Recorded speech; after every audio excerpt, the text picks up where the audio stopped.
भोले जी और माता पार्वती जी के कमल चरणों में गोड़ छुके गोड़ लागतानी हमार प्रणाम स्वीकार होके। माँ जगदम्बा भवानी के कमल चरणों में गोड़ छुके गोड़ लागतानी हमार प्रणाम स्वीकार होके। सब देवी देवता के कमल चरणों में गोड़ छुके गोड़ लागतानी हमार प्रणाम स्वीकार होके।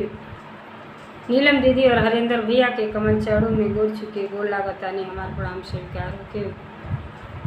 सब गुरु भाई बहना के कमल चरणों में गोड़ छुके गोड़ लागतानी हमार प्रणाम स्वीकार होके। आशीर्वाद के चाहना बा तो देखिए गुरु भाई बहना, हम आप लोगन के भोले जी और माता पार्वती जी के चर्चा एक सरल शब्द कहानी के माध्यम से आप लोगन के सुनावे जाता है।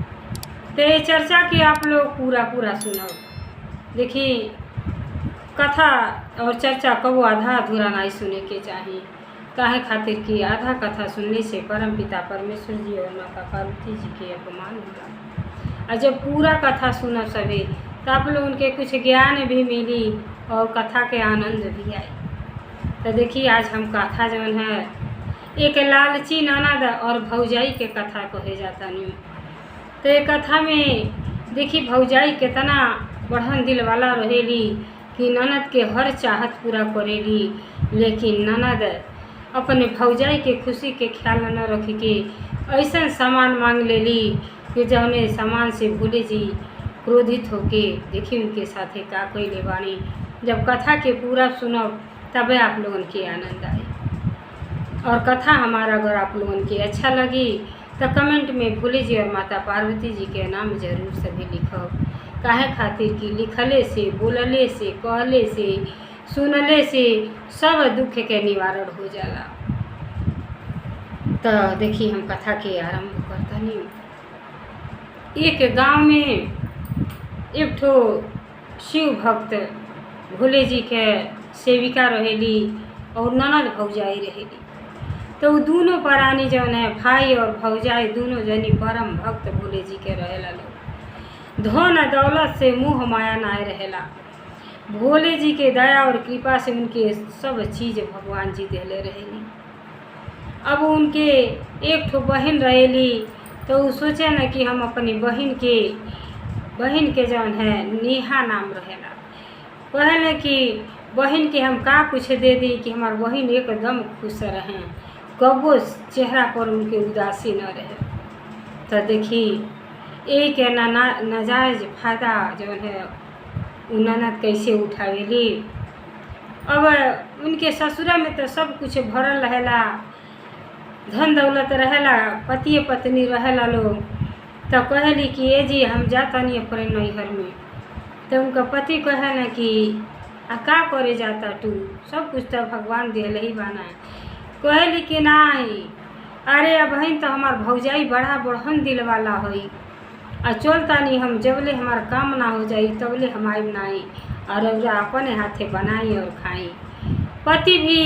पति के मन में भी लालच रहेला, काहे खातिर कि ससुरारी से बहुत कुछ धन ले गई रहना। तो बेटा वाला कि आप कितना ही धन दे देवे, अगर घर दुआर उठा के दे दे तब वो संतोष ना होला। अब जौन पति उनका लालची रहना कि कहना कि जा जबले मन करे तबले तू नैहर में रहिए, लेकिन देखिए बहुत कुछ सर सामान लेके अब की आई। कहली चिंता न करी, अरे जवन हम मुँह से कहा देला तौन हमार भाई भौजाई हमके दे देना। अब आवेली तो देखी भौजाई के दिल जीतेली, बड़ा प्रेम से रहेली, लेकिन अंदर तो बहुत भारी छल कपट ननद के रहेला। अब भौजाई के तो अपने बेटा से बोल के अपने ननद के मानेली। अब दोनों जनी में अपार प्रेम रहेला। अब का जानेली भौजाई की प्रेम के साथे का छिपल बा इनके मन में। और बार बार यह कहली कि हमारे जौन है इक्के गो ननद बाड़ी आ जवन मंगिहे तवन हम देवा। हमार ननद के चेहरा पर कबो उदासी ना आवे के चाहिए। भाई भी कहला कि देखिए अपने हमन के कुछ कमे रही तो चली, लेकिन बेटी आ चाहे बहन हमार उहे बाटी, उ जवन मांग दी है तवन प्रेम से दे दी है। तो जवन कहली आ जाली। अब देखी शुरुआत कर देली, कहली कि ये भौजी तुहार मोबाइल तो बहुते अच्छा लगता हमके, तो का नेहा चौके चाही का तो हम भौजी अगर मिल जाता बहुत बढ़िया बा। ऐसे ने मोबाइल हमहू के चाहता। भौजाई सोचेली न विचारेली कहली कि अरे अगर अच्छा लगता तो आप ले ले। ननद के दे देली। अब जब ननद पावली तो बड़ा खुश होली कि भौजाई तो हमार बड़ा बड़ा दिल वाला बाड़ी, इनसे तो जमन चाही तो हम ऐठ सकेली।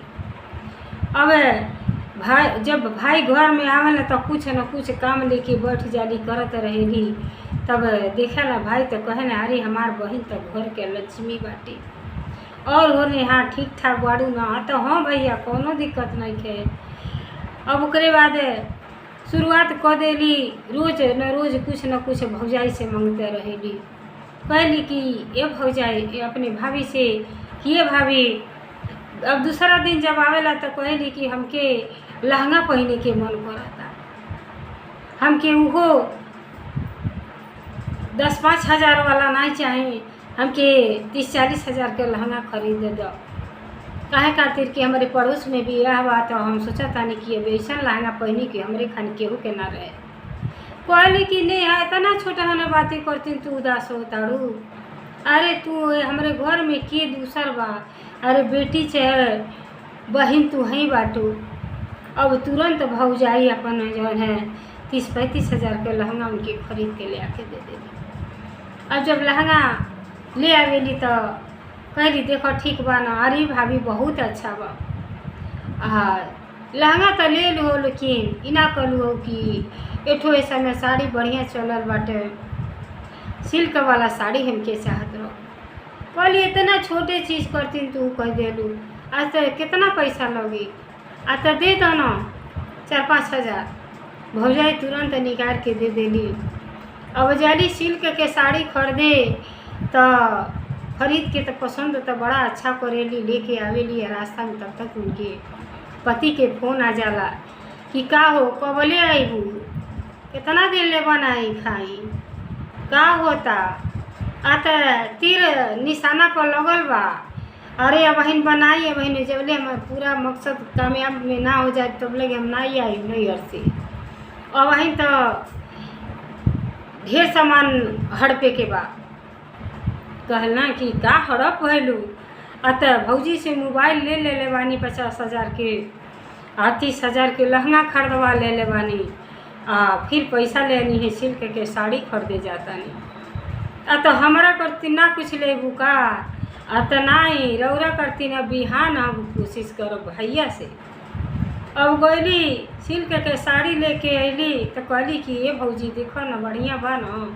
कहली कि अरे नेहा तुहार पसंद कहीं खराब हो सकेला, तू तो लाखों में एक बाटू तो पसंद तुहार का खराब रही, साड़ी बहुते सुंदर बा।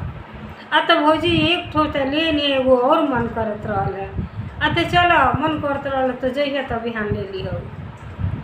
अब ऐसे करत करत इतनी लालची ननद की आए दिन रोज कुछ न कुछ भौजाई से मांग। अब जब फिर दूसरे चौथा दिन भइल तब का कहली कि जब भाई बहरे से ना खटिया पर बैठल तो बहुते मोटहन के सीकड़ पहले रहना।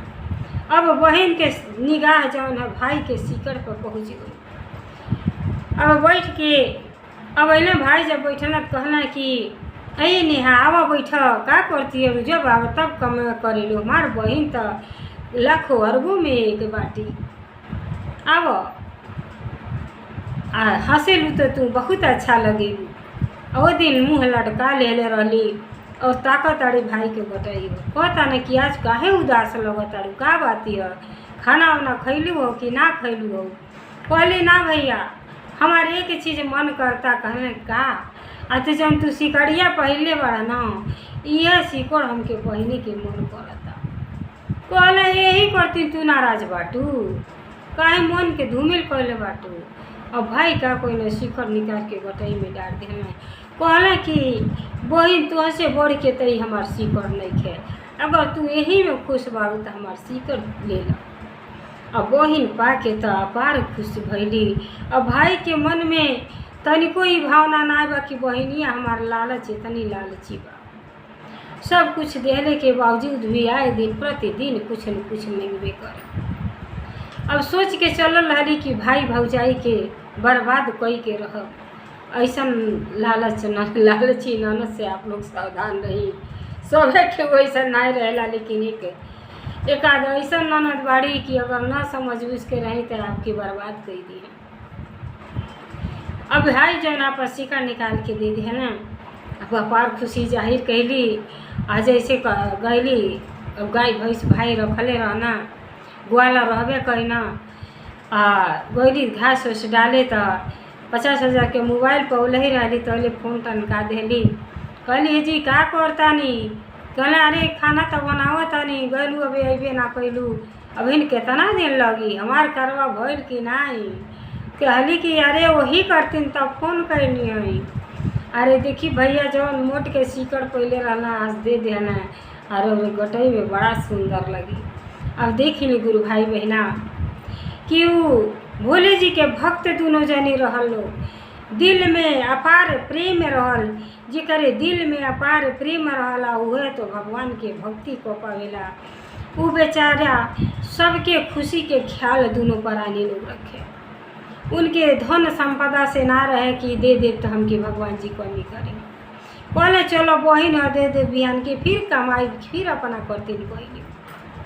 लेकिन बहिन बहुत हद से ज़्यादा लालची है। बेचारा सिकड़ दे देना। अब सुनला उनका पति तो बड़ा खुश भइला कि चलो हमके सिकड़ और मोबाइल तो हमारे काम में आई। कहली कि अब है तक बहुत काम बाकी बा, आए बहिन हम आए नहीं, अब है तो एक आध हफ्ता लगी।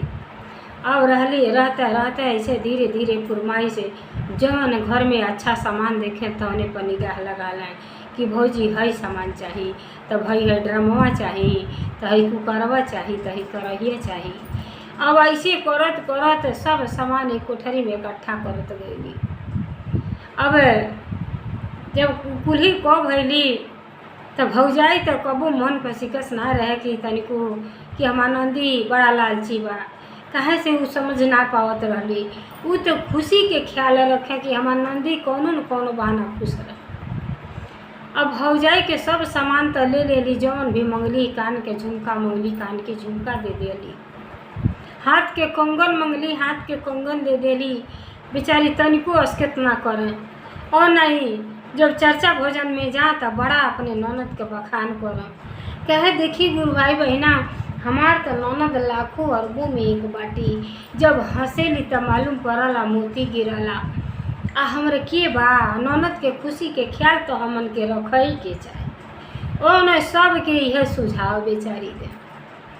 अब ओकरे बाद जब चर्चा में से बखान को के अली तो ननद के निगाह देखी बेचारी के बड़ा सुंदर मंगलसूत्र रहल, जौन की वही से उनका विवाह भइल। तो देखी ऐसा गलती कबो ना करे के चाहे। वो मंगलसूत्र बहुत सुंदर डिजाइन रहल और बहुत महंगी रहल। अब ननद जब से आयल रहली तब से भौजाई के मंगलसूत्र पर निगाह रहल। अब फिर भैया से अपने कहताड़ी कि ये भैया सिकड़िया तो दिहला तो तुम्हारे बहनोई के काम में आई, लेकिन एक चीज़ औरो हमके चाहिए जौन की हमरे बहुत पसंद बा। कहला पगली का तू के चाहिए? अरे जौन मंगलू तौन तो हम दे तो गईनी, और तोहके अब का चाहे? का कौने चीज़ के तोहके कमी बा? अत नाही ना न करब, अत नाही काहे नाही करब, बोला न होई तो तोहके देवे कर। अब कहले कि जौन हो भौजी मंगलसूत्र पहनले बाड़ी हमके भैया वही चाहे। कहला कि भौजी से मंगलू हो तो नहीं तो जा भौजी से मंगिया, भौजी देवे करिया, अना दिया तो वैसा हम तो के बनवा दे। कहले ना हम दूसर बनवा ना ले, जब ले तब वह ले। अब अली तो कहली कि हे भौजी हमार तोहार जौन है मंगलसूत्र बहुत सुंदर लगता, आई जौन है हमके दे दो। कहली कि देखी ई तो मंगलसूत्र तो केहू के ना दिहल जाला, ई हमरे सुहाग के निशानी है। हमार जान मांगी तो जान दे दे, लेकिन ई जौन है मंगलसूत्र नहीं दिहल जाला। इनमें पति परमेश्वर के जान बसे। कहली ना चाही तो हमके यह चाही। कहली कि चाही तो ऐसे बनवा के एहू से मोटहन दिया जाई, लेकिन एकरे करते जिद ना करे। अब इतना जिद ठान लेली कि भाई के बुला के लेली, मन के उदास कर लेली और कहली कि भैया जब चाही तब हमके यह चाही। अब कहली कि देखी, अरे ई सामान केहू के ना दिहल जाला, अनर्थ हो जाई, अन्याय हो जाई। भाई ये कहू बात ना सुनला। कहला कि तू आज अपन भौजाई के रंग दिखाइए देलू, ई जवन है बहिन से बढ़ के नहीं खे। अरे हम पति के निशानी है तो हम तो तुम्हारे सामने ही बानी, आई जवन है दे दो। अब जब पति जिद कर लेना तब बेचारी मन के उदास कह के अब भोले जी से कहताड़ी कि हे पिताजी, हमरे सुहाग के रक्षा करो। अब हम का करी, ये ननद के जिद के आगे हम हार गइल बानी। अब हम का करी, अपन मंगलसूत्र निकलली और ननद के दे दिया। अब ननद पौली तो अपार खुशी जाहिर कैली। अब इतना सामान घर में कोले ले रही कि 2 बोरा चाउर चाहिए तो 2 बोरा पिसान चाहिए तो 1 बोरा आलू चाहिए, जौन 1 बोरा सरसों चाहिए, जौन भी घर में रहो सब भौजाई गाज देली। और करे बाद देखी अब फोन कैली तो कहली कि अब हमार कार सज्जी हो गई बाटे, आई अब हम चलब। तो कहना चली ना। अब कहली कि अकेला ना न बानी, चली आई, बड़िए सामान बा, कौनो गाड़ी उड़ी लेके आई तब ना हम नैहर से चली। अब एक कोठरी में सारा सामान भर देले रह। अब भर देले रही। ऐसा लालच कबो ना करे के चाहिए आ नैहर में प्रेम व्यवहार से रहे के चाहिए। नैहर गंगा कबो छूटेली ना, लेकिन वो इतनी लालची रही कि नैहर के कंगाल बना के गईली। सारा सामान है गाड़ी लेके उनकर पति है ना सब भौजाई प्रेम पूर्वक लाद देली और कहली कि जा कम से कम सुखी रहें, जहाँ भी रहें सुखी रहें, रक्षा कर्म है भोले जी। अब जब लेके गईली जैसे मंगलसूत्र लेहली और गुरु जी के परम भक्त भौजाई रहली। और माता पार्वती जी जब ही दृष्टि देखली वहाँ से कैलाश पर्वत पर से कि भौजाई के गोटई में से मंगलसूत्र निकलवा लेली, तब माता जी बहुत क्रोधित भइली कि एक स्त्री होके एक स्त्री के बात के न समझे तो मनुष्य के जीवन बेकार बा। अब भोले जी से कहतानी कि ये ननद के कुछ ऐसा शब्द सिखाई कि जे कथा सुनी तो कम से कम सावधान हो जाए कि ऐसा नैहर में कबो गलती ना करे के चाहे। अब जैसे गाड़ी पर लाद के लेके आवत आड़ी घरे आवत आड़ी में सामान निकलते बाना तले उनके पति के सांप डस लेता। जब सांप डस लेता तो देखी गुरु भाई बहना, सामाने से तो गुजर ना होला, पति है परमेश्वर होला। अब ये जौन गुरु बहना उनकर भौजाई रहली उनका तो रक्षा स्वयं भोले जी कैली, लेकिन इनके सबक सिखावे करती। अब नाग जौन है उनके पति के सही से सामान उमान उतार के घर में रखे जाता ना, और वो सारा में नाग आके इनके पैर में डस लेता। अब लगे थे चिल्ला रोवे कि का हमरे पति के सांप काट लेला, का करी। तो देखी तब सूचना जब उनके नैहर में आवता तब भौजाई जौन सुतल बाड़ी और भाई के जौन है सपना में भोले जी आवेनी और ऐनी तो सपना देखावतानी रातिए में कि देखा तुहार बहिन बहुत भारी तोरे पत्नी के साथ घात कैली कि उनके गोटई के मंगलसूत्र ले ना छोड़ली। ऐसा लालची बेटी के ना होखे के चाहिए और लालच के नाम पतन होला। तो आज उनके एक गलती के नाते उनके बड़ा भारी सजा भुगते के मिला था। और जब तक वो मंगलसूत्र अपने भौजाई के वापस ना करिए तब तक उनके प्राण के रक्षा केहू को ना पाई, उनके पति की केहू जान ना बचा पाई। अब जब दोनों जनी सुतल लोग तो दोनों जनी ये सपना देखता लोग कि मंगलसूत्र के नाते उनके पति के जौन है जाके सांप डसी ले बड़ा काला नाग। और जब ले ठीक ना हुए जब तक वो मंगलसूत्र वापस ना करिए। अब रोवत अब गोड़ पकड़ के रोवत आड़ी, आगे पीछे केहू बान आई तो रोवत जब बेहोश हो जाता आड़ी या बेहोश भैले के बाद जब होश होता जब जैसे उनका आँख मुनाता तैसे भोले जी कहतानी कि अरे अब्बो से तू अगर अपने पति अपन सुहाग चाहता रहू तो ये जौन अपने भौजाई के मंगलसूत्र वापस लौटा दो, तोरे पति के जीवन दान हम दे के दे। अब जब सपना में ही सुनली कि भोले जी आके ऐसे उनके कहतानी, जब आँखें खुलता तब उनके ज्ञान होता कि हम तो बहुते भारी गलती कैनी। लालच के बस आके भौजाई के गटाई के मंगलसूत्र उठा लेनी। अब भौजाई जब सपना देखली तो कहली कि हम कैसे के कहीं कि मंगलसूत्र ए बहनी हमार दे दो, अब तोरे पति के जान बच जाई। अगर कहब तब कहीं भौजैया तो दे के फिर मांगल चाह दिया। अब भौजाई न अपने पति से कहताड़ी। अब पति जौन है सुनल तो आश्चर्य में पड़ गई न कि हमार पत्नी कहत रही कि मंगलसूत्र ना निकालल जाला। अब इन उठ के जैसे वह मुँह धोता तौले सूचना आवता कि उनके बहनोई के सांप काटी ले बा। अब भाई भौजाई दोनों जनी कहा के मुँह हाथ धोल तुरंत वो अपने बहन के घरे पहुँच जाता। और देखो ताने कि उ तो मुर्दा के सामान सुतल बाटे। बहन चिल्ला चिल्ला के रोअताड़ी। और जब चिल्ला चिल्ला के रोअताड़ी तो देखी भोले जी के महिमा बहुते अपरम्पार होला। भौजाई कैसे कहे सोचताड़ी कि कैसे कहीं तो हमार ननद दुख में बाड़ी, आ हम अगर मंगलसूत्र मांगो तो हमार ननद और दुखित हो जाइए।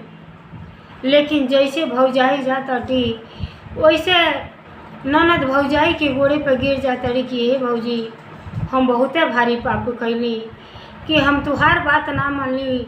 माई ले बढ़ के तू हमारे साथे कैलू अछन तो माई बाप ना कैलू केहू के करी हैं।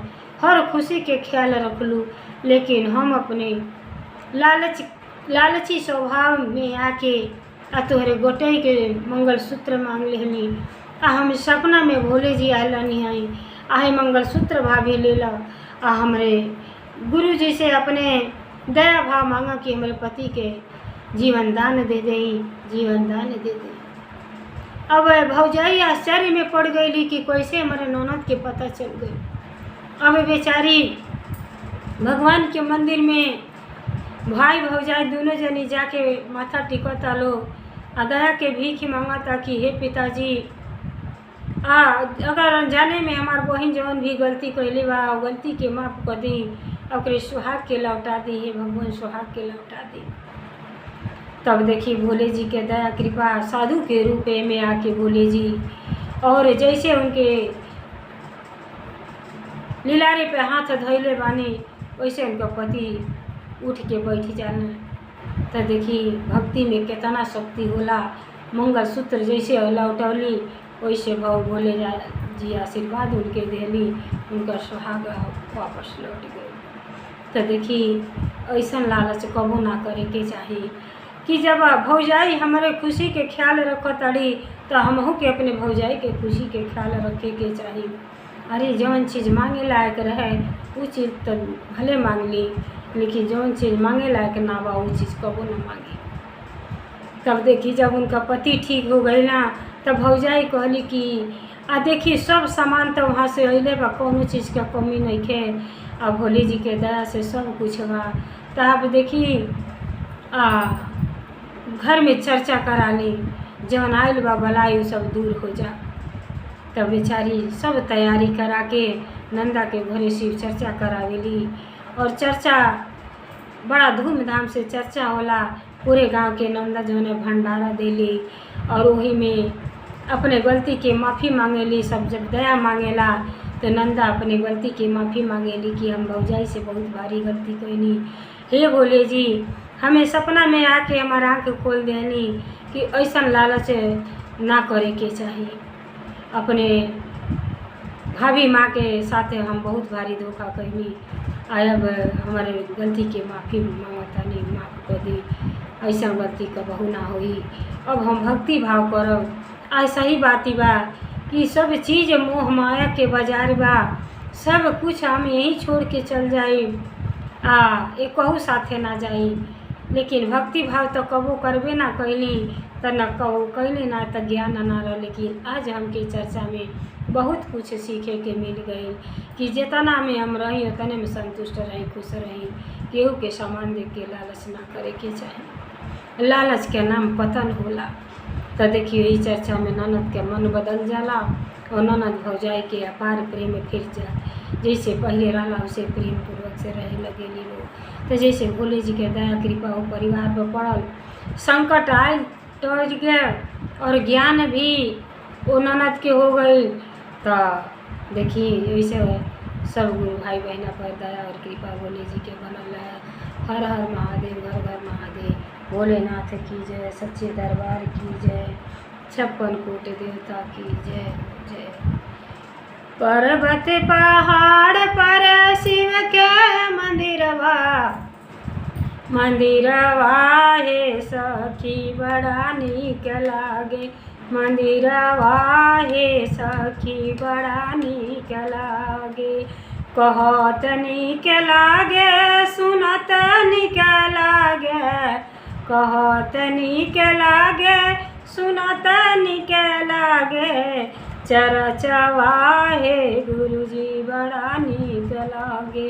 चरचवा हे गुरुजी बड़ा नीक लागे।